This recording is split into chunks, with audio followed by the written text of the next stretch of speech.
हरूलाई पनि MS वर्डमा pretty फन्टमा उकार लेख्नलाई गाह्रो भइरहेको त छैन?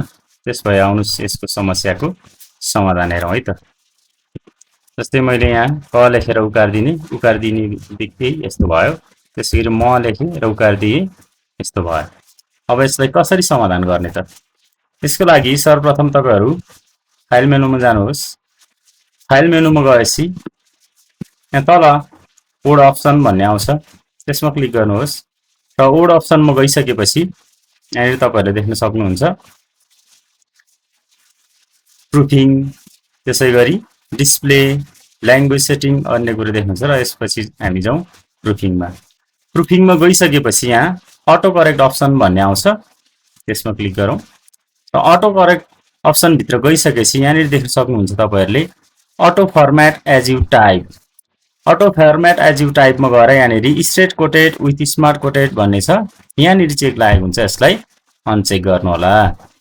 त्यसैगरी त्यही अप्सनमा गएर फेरि म्याथ अटो करेक्ट भनेको हुन्छ, त्यहाँनिर replace text as you type भन्ने चेक हुन्छ, त्यसलाई चेकै राखिदिनुहोस्।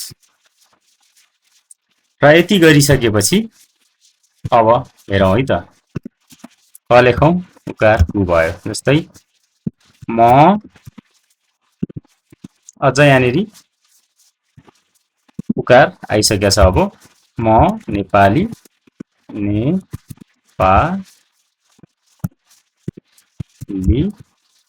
हुँ। अब चाहिँ यसरी उकार आयो। फेरि एकपल्ट फाइल मेनुमा जानुहोस्, त्यसपछि गएर कोड अप्सनमा जानुहोस् र अप्सनमा गइसकेपछि तपाईहरुले देख्न सक्नुहुन्छ प्रुफिङ।